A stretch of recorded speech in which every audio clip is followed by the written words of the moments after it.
બહુચરાજી ખાતે ત્રિદિવસીય ચૈત્રી પૂનમના લોકમેળાનો ભક્તિભાવપૂર્વક પ્રારંભ. દર્શનાર્થે લાખો શ્રદ્ધાળુઓનું માનવ મહેરામણ ઉમટશે.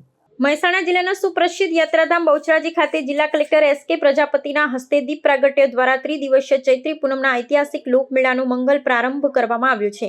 આસ્થા, ભક્તિ અને સેવાના પ્રતીક સમાના પવિત્ર તીર્થસ્થાનમાં પરંપરાગત રીતે યોજાતા લોકમેળામાં ઉત્તર ગુજરાતના સહિત સમગ્ર રાજ્યમાંથી લાખો શ્રદ્ધાળુ માતાજીના દર્શનાર્થે ઉમટી પડે છે. વર્તમાન સમયમાં ગરમીના આકરા પ્રકોપને ધ્યાનમાં રાખી વહીવટી તંત્ર દ્વારા યાત્રાળુઓના સ્વાસ્થ્ય અને સુખાકારી માટે વિશેષ સુવિધાઓ ઊભી કરવામાં આવી છે.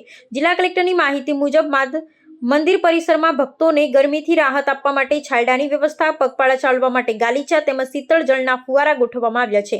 આ ઉપરાંત મંદિર ન્યાસ દ્વારા પૂનમના પવિત્ર દિવસે તમામ દર્શનાર્થીઓ માટે બંને સમયના નિઃશુલ્ક ભોજનની સુંદર વ્યવસ્થા સુનિશ્ચિત કરવામાં આવી છે, જેમાંથી દૂર દૂરથી આવતા માઈ ભક્તોને કોઈપણ પ્રકારની અગવડતા ન પડે. યાત્રાળુઓની સુરક્ષા અને સલામતી માટે પોલીસ વિભાગ દ્વારા ચુસ્ત બંદોબસ્ત ગોઠવવામાં આવ્યો છે, જ્યારે રાજ્ય વાહન વ્યવહાર નિગમ દ્વારા યાતાયાત માટે વિશેષ બસોની સુવિધા પૂરી પાડવામાં આવી છે.